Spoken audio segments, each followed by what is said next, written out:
सुप्रभात, नमस्कार। आप देख रहे हैं सुबह 9 बजे। अगले आधे घंटे में आपके पास होंगी तमाम अहम खबरें। मैं हूं प्रीति सिंह। आइए शुरुआत करते हैं मुख्य समाचारों के साथ। चक्रवात गज और तितली से हुए नुकसान पर आज राज्यसभा में ध्यानाकर्षण। लोकसभा में भी नियम 193 के तहत होगी चर्चा। ट्रांसजेंडरों को अलग पहचान देकर सशक्त बनाने वाला विधेयक लोकसभा से पारित।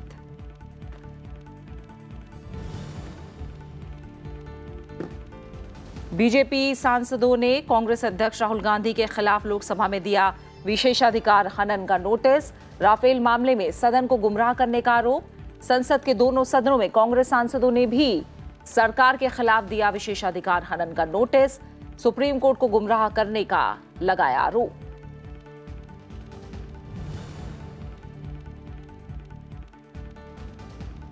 सभी गरीब परिवारों को मिलेगा मुफ्त एलपीजी कनेक्शन। केंद्रीय कैबिनेट ने उज्ज्वला योजना के विस्तार को दी मंजूरी। तमिलनाडु और तेलंगाना में 2 नए एम्स की स्थापना पर भी मुहर।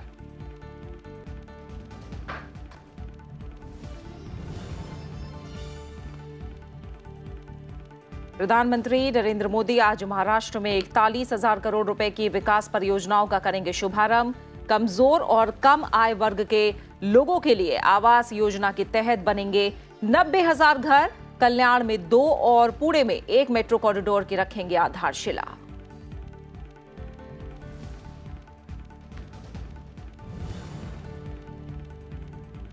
तटीय आंध्र प्रदेश में चक्रवात पेत्थाई के असर से भारी बारिश, 1 की मौत। पूर्वी गोदावरी जिले में सबसे ज्यादा नुकसान। वायु और रेल सेवाओं पर असर, कमजोर पड़कर ओडिशा की तरफ बढ़ा तूफान। सबसे पहले बात करेंगे संसद सत्र की। संसद के शीतकालीन सत्र का आज 6वां दिन है। दोनों सदनों में आज भी कई अहम विधायी कामकाज निपटाए जाने हैं। राज्यसभा में आज 3 विधेयकों पर विचार होना है। इनमें राष्ट्रीय अध्यापक शिक्षा परिषद संशोधन विधेयक 2018, निःशुल्क और अनिवार्य बाल शिक्षा का अधिकार संशोधन विधेयक और लोक प्रतिनिधित्व संशोधन विधेयक 2018 शामिल हैं। विधायी काम की बात करें तो राज्यसभा में बीते 5 कामकाजी दिनों में अब तक सिर्फ दिव्यांगों से जुड़ा 1 विधेयक ही पारित हो सका है। वहीं लोकसभा के एजेंडे में भी आज 3 विधेयक शामिल हैं। लोकसभा में आज नई दिल्ली अंतर्राष्ट्रीय और मध्यस्थतम केंद्र विधेयक 2018 और उपभोक्ता संरक्षण विधेयक 2018 पर विचार होगा। इसके अलावा राष्ट्रीय डिजाइन संस्थान संशोधन विधेयक 2018 भी पेश किया जाएगा। संसद के दोनों सदनों में आज चक्रवात गज और तितली जैसी प्राकृतिक आपदाओं से हुए नुकसान पर चर्चा होगी। बीते महीने के दौरान कुछ राज्यों में गज और तितली चक्रवातों के कारण हुए नुकसान से पैदा हालात के मुद्दे पर राज्यसभा में आज ध्यानाकर्षण लाया जाएगा। राज्यसभा में सांसद V Maitreyan, D Raja, Kanimozhi, Tiruchi Siva, CM Ramesh, Prasanna Acharya और के रागेश इस बारे में सरकार की ओर से की गई कार्रवाई की ओर गृह मंत्री का ध्यान दिलाएंगे, जिस पर गृह मंत्री बयान देंगे। वहीं लोकसभा में भी आज नियम 193 के तहत चर्चा होगी। लोकसभा सांसद भर्तृहरि मेहताब और पी वेणुगोपाल देश के विभिन्न भागों, खासकर केरल, तमिलनाडु और ओडिशा में आई प्राकृतिक आपदाओं जैसे गज और तितली चक्रवातों के खास संदर्भ का मुद्दा उठाएंगे। विभिन्न दलों के सांसद चर्चा के दौरान अपने विचार और सुझाव रखेंगे। और इस समय हम सीधा रुख करेंगे अपनी संवाददाता कृति मिश्रा का, जो कि हमारे साथ संसद भवन परिसर से जुड़ी हैं। कृति, बात करें राज्यसभा की तो लगातार हम देख रहे हैं अवरोध के कारण कोई कामकाज नहीं हो पा रहा है। ऐसे में आज किस तरह के आसार नजर आ रहे हैं? वहीं लोकसभा की बात करें तो वहां को लेकर भी किस तरह के आसार नजर आ रहे हैं?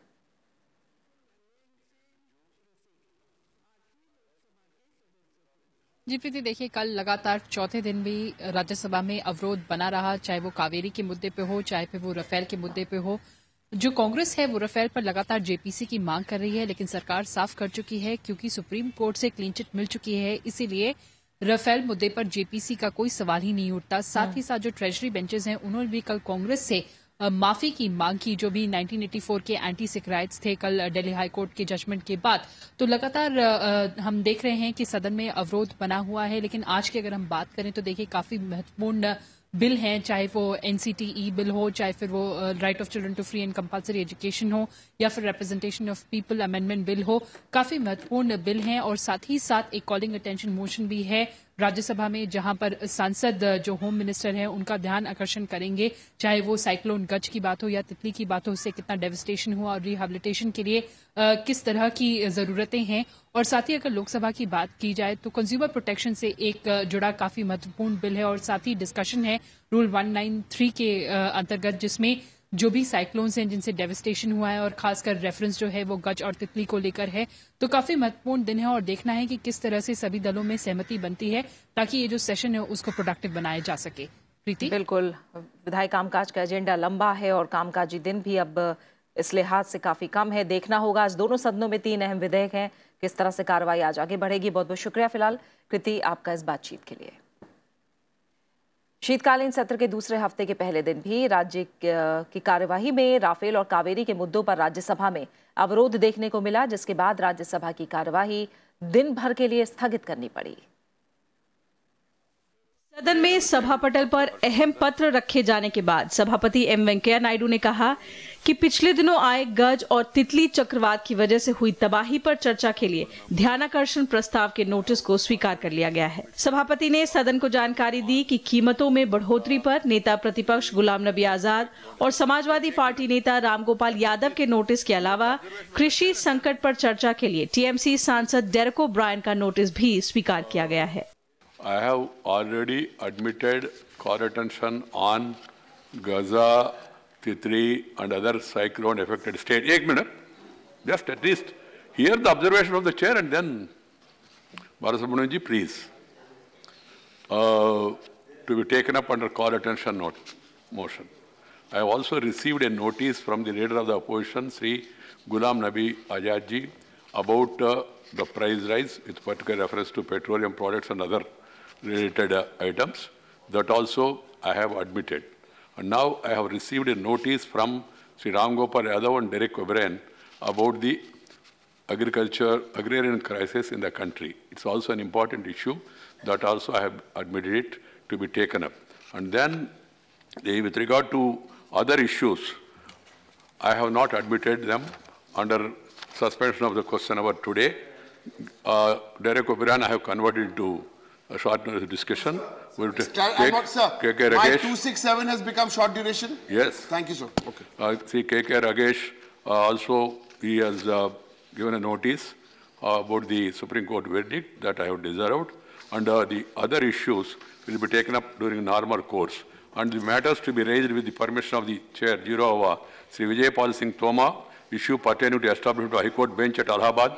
सभापति की बात पूरी भी नहीं हो पाई थी कि एआईएडीएमके और डीएमके सांसद तमिलनाडु और कर्नाटक के बीच चल रहे कावेरी जल विवाद के स्थायी समाधान की मांग को लेकर आसन के करीब आ गए। आंध्र प्रदेश के सदस्य भी अपने प्रदेश को विशेष राज्य का दर्जा दिए जाने की मांग करते हुए आसन के पास आ गए। वहीं 1984 सिख दंगों में कांग्रेस नेता सज्जन कुमार को दिल्ली हाईकोर्ट से सजा सुनाए जाने पर सत्ता पक्ष ने इस मुद्दे पर कांग्रेस से माफी की मांग की। वहीं कांग्रेस नेता और राज्यसभा में नेता प्रतिपक्ष गुलाम नबी आजाद ने कहा कि उन्होंने राफेल सौदा मामले पर कथित तौर पर सुप्रीम कोर्ट को गुमराह करने के मुद्दे पर विशेषाधिकार हनन का नोटिस दिया है, जिस पर सभापति ने कहा कि उनको नोटिस मिला है, लेकिन वो एक ऐसे मामले से संबंधित है जो सुप्रीम कोर्ट के पास विचाराधीन है। इसके बाद गतिरोध जारी रहने पर सभापति ने सदन की कार्रवाई दिन भर के लिए स्थगित कर दी।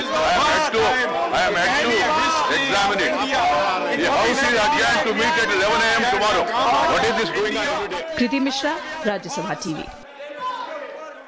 वहीं लोकसभा में भी कावेरी और राफेल के मुद्दे पर लगातार चौथे दिन गतिरोध जारी रहा और सदन की कार्यवाही पहले दोपहर 12 बजे, फिर 2 बजे और फिर 3 बजे और उसके बाद दिन भर के लिए स्थगित करनी पड़ी। हालांकि इस बीच सदन ने ट्रांसजेंडर व्यक्तियों के अधिकारों के संरक्षण से जुड़े विधेयक को ध्वनि मत से पारित कर दिया।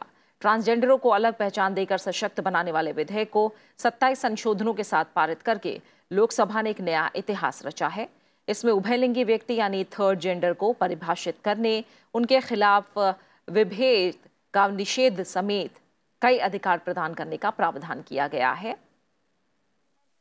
सरकार के मुताबिक इस विधेयक में ट्रांसजेंडर समुदाय के लोगों के हितों का खास ध्यान रखा गया है।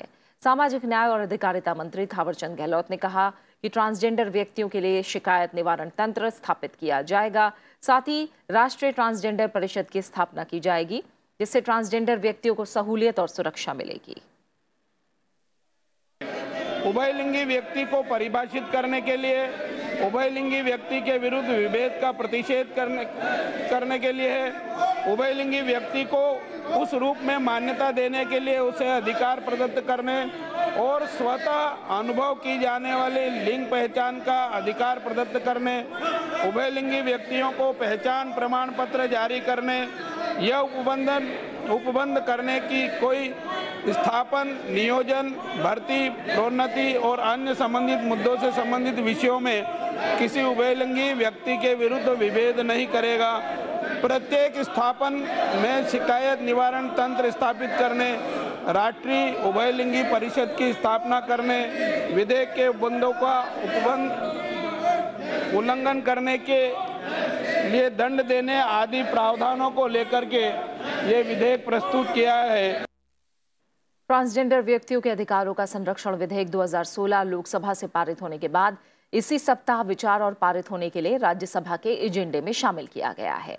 लेकिन इस विधेयक की पृष्ठभूमि में उच्च सदन और डीएमके के वरिष्ठ सांसद तिरुचि शिवा की भूमिका को हमेशा याद रखा जाएगा। उनकी ओर से ही व्यापक तैयारी के बाद ट्रांसजेंडर व्यक्तियों के अधिकार संरक्षण संबंधी निजी विधेयक को राज्यसभा में 12 दिसंबर 2014 को पेश किया गया था। राज्यसभा ने इसे 24 अप्रैल 2015 को मंजूरी प्रदान देकर इतिहास रचा था। 45 साल में यह पहला मौका था जब किसी निजी सदस्य के विधेयक को सदन की मंजूरी मिली थी।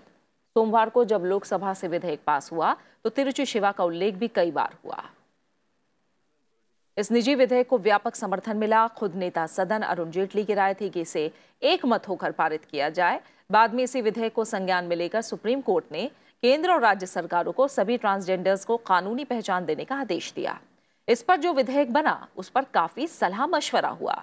सामाजिक न्याय और अधिकारिता मंत्री थावरचंद गहलोत ने ट्रांसजेंडर व्यक्ति अधिकार संरक्षण विधेयक 2016 को 2 अगस्त 2016 को लोकसभा में प्रस्तुत किया।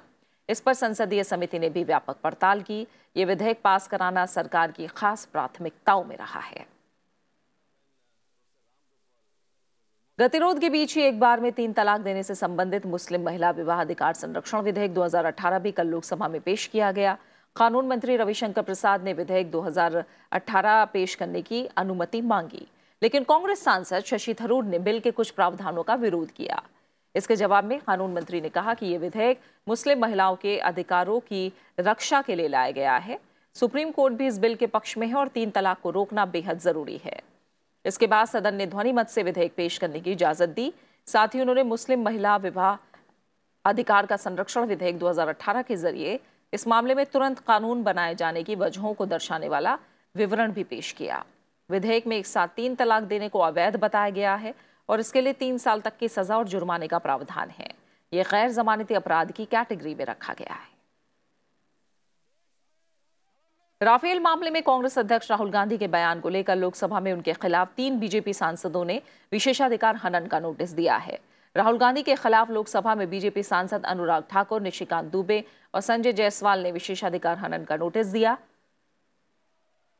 नोटिस में राहुल गांधी पर आरोप लगाया गया है कि उन्होंने जुलाई में संसद में दिए अपने भाषण के दौरान लड़ाकू विमान सौदे को लेकर झूठ बोला और सदन को गुमराह किया।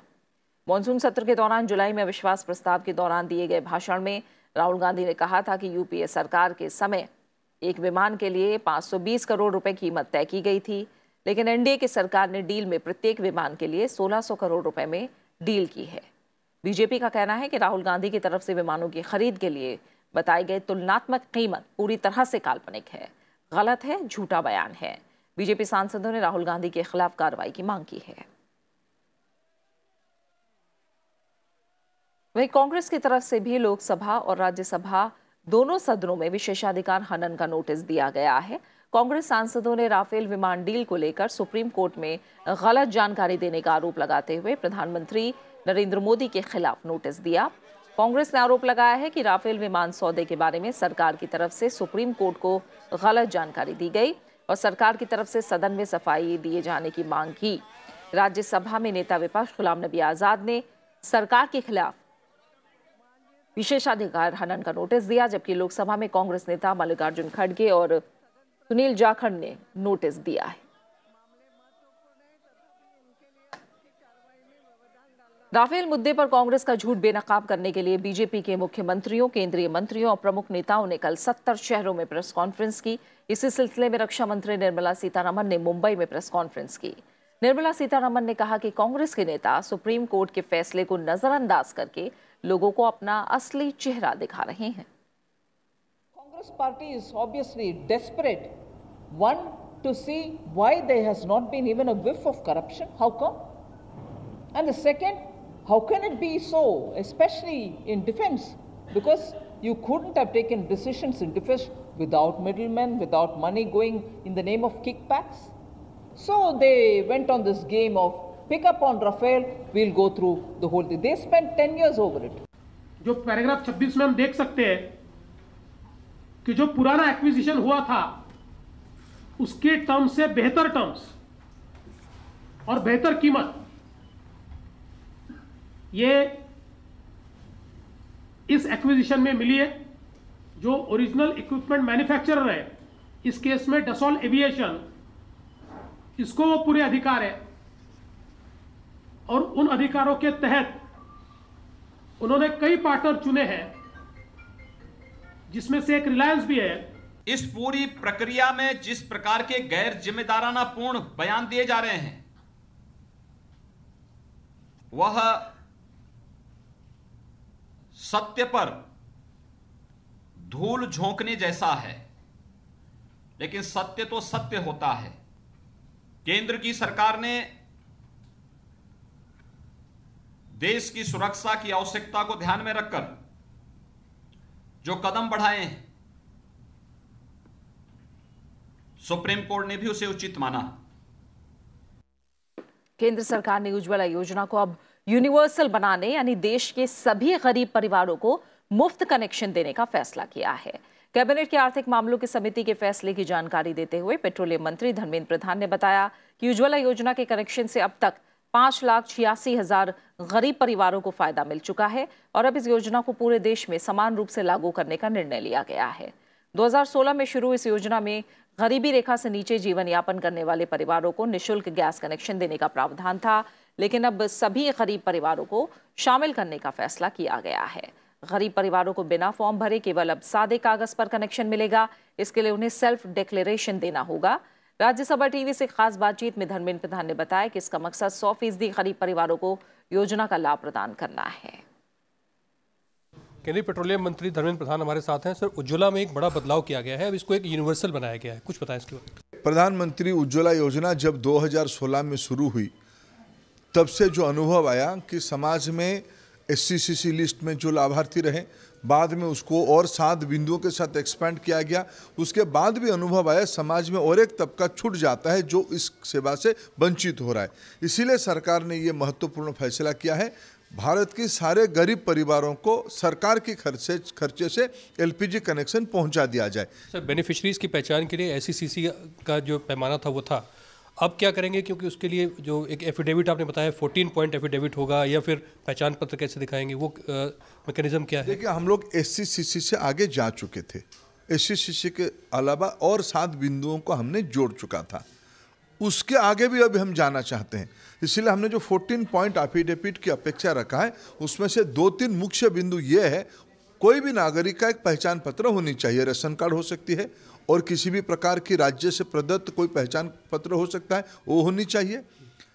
उनको एक बैंक अकाउंट होनी चाहिए, उनको एक LPG हमारे घर में नहीं है ऐसा एक एफिडेविट देना पड़ेगा। इसमें ही कुछ 14 बिंदु है, यही 2-3 उसकी मूल बिंदु रहेगा। जो इसको शर्त को पूरा करता होगा, जो हमको लगता है सभी उस शर्त को पूरा करेंगे, उनको LPG दे दिया जाएगा। ये आखिरी सवाल है सर, टारगेट इसका 8 करोड़ रखा गया है, तो ये क्या उसके आगे भी जाना है?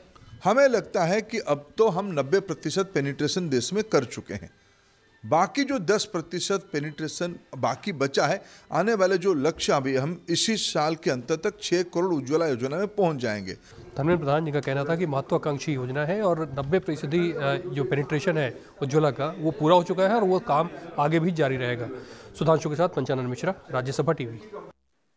केंद्रीय कैबिनेट और CCEA की कल हुई बैठक में कई अन्य अहम फैसले भी लिए गए। इसके तहत पटना में गांधी सेतु के समानांतर 4 लेन के ब्रिज को 3 साल में बनाया जाएगा। पटना के गांधी सेतु ब्रिज के पैरेलल 4 लेन के एक और ब्रिज को मंजूरी दी गई है। ये ब्रिज 2926.42 करोड़ रुपए की लागत से बनाया जा रहा है और 3 साल में इसका कार्य पूरा हो जाएगा। कैबिनेट ने 2 नए एम्स को भी मंजूरी दे दी है। इनमें से एक तमिलनाडु के मदुरई में तो दूसरा तेलंगाना में बनाया जाएगा। उन्होंने बताया कि तमिलनाडु में इस पर 1264 करोड़ रुपए और तेलंगाना में 1028 करोड़ रुपए का खर्च आएगा। इसके अलावा आदिवासी बहुल इलाकों में 462 नए एकलव्य आवासीय विद्यालय खोलने का भी फैसला लिया गया है। देश में लगभग हम लोगों ने 11 अभी तक एम्स की स्थापना की थी, अब 2 और ऐड हुए हैं। तो अपने आप में बहुत बड़ी उपलब्धि है कि इसमें हम एम्प्लॉयमेंट तो करेंगे ही करेंगे, सबसे बड़ी बात है हेल्थ अवेयरनेस, हेल्थ केयर और ट्रीटमेंट, ये तीनों की चिंता होगी। सूत्रों के मुताबिक कैबिनेट में आधार को मोबाइल और बैंक खातों से जोड़ने के लिए भी 2 कानूनों, बैंकिंग एक्ट और prevention of money laundering act में संशोधन के मसौदे को मंजूरी दी गई। सुप्रीम कोर्ट ने हाल में आधार पर दिए फैसले में आधार एक्ट की धारा 57 के तहत मोबाइल और बैंक खातों के लिए आधार की अनिवार्यता को खत्म कर दिया था। इन 2 कानूनों में बदलाव करके अब इस कानूनी कमी को दूर किया जाएगा। ये हालांकि स्वैच्छिक होगा। सरकार आधार के डेटा चुराने पर 1 करोड़ रुपए का जुर्माना और डेटा की हैकिंग पर 10 साल के कठोर कारावास की सजा देने का कानूनी प्रावधान करने जा रही है। इसके लिए इसी संसद के सत्र में आधार एक्ट में संशोधन वाला विधेयक आ सकता है। प्रधानमंत्री नरेंद्र मोदी आज महाराष्ट्र में 41,000 करोड़ रुपए की विकास परियोजनाओं का शुभारंभ करेंगे। इसके अलावा वो कई और कार्यक्रमों में भी शिरकत करेंगे। प्रधानमंत्री आज मुंबई में एक निजी टीवी चैनल की तरफ से आयोजित कार्यक्रम में भी हिस्सा लेंगे और इसके बाद राजभवन में आयोजित समारोह में टाइमलेस लक्ष्मण नाम की पुस्तक का विमोचन करेंगे। ये किताब मशहूर कार्टूनिस्ट R.K. लक्ष्मण पर आधारित है। प्रधानमंत्री आवास और शहरी परिवहन से जुड़ी महत्वपूर्ण परियोजनाओं का शुभारंभ भी करेंगे। कल्याण इलाके में एक सार्वजनिक सभा के दौरान प्रधानमंत्री 2 महत्वपूर्ण मेट्रो गलियारों की आधारशिला रखेंगे। इनमें थाने, भिवंडी, कल्याण मेट्रो और दहिसार, मीरा, भयंडर मेट्रो शामिल है। इन गलियारों को पूरा होने पर इलाके में परिवहन व्यवस्था और अधिक सुविधाजनक होगी। साथ ही आर्थिक रूप से कमजोर वर्ग और कम आय वर्ग वालों के लिए प्रधानमंत्री आवास योजना के तहत 90,000 इकाइयों की शुरुआत करेंगे। इस मौके पर प्रधानमंत्री का जनसभा को संबोधित करने का भी कार्यक्रम है। इसके बाद प्रधानमंत्री पुणे जाएंगे, जहां पुणे मेट्रो के 3रे चरण की आधारशिला रखी जाएगी और यहां प्रधानमंत्री एक जनसभा को भी संबोधित करेंगे। आंध्र प्रदेश में चक्रवाती तूफान पेथाई से एक व्यक्ति की मौत हो गई, जबकि भारी बारिश की वजह से आंध्र प्रदेश के तटीय इलाकों में कई जगहों पर पेड़ और बिजली के खंभे उखड़ गए। विशाखापट्टनम से बंगाल की खाड़ी में एक नाव गायब हो गई। नाव पर 7 लोग सवार थे। तूफान के कारण ट्रेन और विमान सेवाएं प्रभावित हुई हैं। चक्रवात से राज्य में सबसे ज्यादा पूर्वी गोदावरी जिला प्रभावित हुआ है। कल दोपहर तूफान ने कात्रेनिकोना में दस्तक दी। तूफान की वजह से 20,000 लोगों को राहत शिविरों में शरण लेनी पड़ी। विजयवाड़ा में भारी बारिश की वजह से भूस्खलन से एक व्यक्ति की मौत हो गई। में कृष्णा जिले के कलेक्टर बी लक्ष्मीकांतम ने मृतक के परिवार को 50,000 रुपए की त्वरित राहत देने की घोषणा की। सरकार ने शैक्षिक संस्थानों में 2 दिवसीय अवकाश की घोषणा की है। हालांकि अब तूफान कमजोर पड़ गया है और ओडिशा तट की तरफ बढ़ गया है। 1984 सिख विरोधी दंगा मामले में कांग्रेस नेता सज्जन कुमार को दोषी करार दिया गया है। दिल्ली हाईकोर्ट ने कल उन्हें उम्र कैद की सजा सुनाई है। सज्जन कुमार अब ताउम्र सलाखों के पीछे रहेंगे। इसके अलावा 5 अन्य आरोपियों को भी दोषी करार दिया गया है। कोर्ट ने सज्जन कुमार को 31 दिसंबर तक सरेंडर करने के लिए कहा है। उपराष्ट्रपति एम वेंकैया नायडू ने कहा है कि भारत दुनिया का एक प्रमुख सांस्कृतिक केंद्र है। उपराष्ट्रपति ने कहा कि भारत एक समय में विश्व गुरु था, जिसने दुनिया को सांस्कृतिक, आध्यात्मिक और बौद्धिक नेतृत्व प्रदान किया। इंडिया फाउंडेशन द्वारा आयोजित कॉन्फ्रेंस ऑन सॉफ्ट पावर पर अपने विचार व्यक्त करते हुए उन्होंने कहा कि इसके लिए किसी देश की संस्कृति, इसके राजनीतिक मूल्य और विदेश नीति की अहम भूमिका है। उपराष्ट्रपति ने कहा कि ये समय है जब भारत को एक सॉफ्ट पावर के रूप में ध्यान केंद्रित करने की जरूरत है। उन्होंने कहा कि वैश्विक, राष्ट्रीय और क्षेत्रीय हितों को आगे बढ़ाने के लिए देश को इस दिशा में आगे बढ़ना होगा। कार्यक्रम में भारतीय सांस्कृतिक संबंध परिषद के अध्यक्ष विनय सहस्त्रबुद्धे के अलावा देश विदेश से आई कई मशहूर हस्तियां मौजूद थीं। It's timely and appropriate to focus on India's rise as a soft power nation and also engaged in discussions on the need for an Indian-centric discourse on soft power. How to maximize and deploy soft power assets, particularly to furthering national, regional and global interests. India has from time immemorial has been of the foremost cultural forces in the world. It was known as Vishwa Guru, as India provided cultural, spiritual and intellectual leadership. बात खेलों की। Australia ने Perth test match 146 रनों से जीत दर्ज कर ली है। Australia ने 4 मैचों की सीरीज 1-1 से बराबर कर ली। ऑस्ट्रेलिया से जीत के लिए मिले 287 रनों के लक्ष्य का पीछा करते हुए आखिरी दिन टीम इंडिया अपनी दूसरी पारी में 140 रन पर ही ढेर हो गई। ऑस्ट्रेलिया ने पहली पारी में 326 रन बनाए, जबकि भारतीय टीम अपनी पहली पारी में 283 रन पर ऑल आउट हो गई थी। और इसी के साथ फिलहाल सुबह 9 बजे की खबरों में इतना ही। ब्रेक के बाद देखिए विशेष में पहली उड़ान। नमस्कार।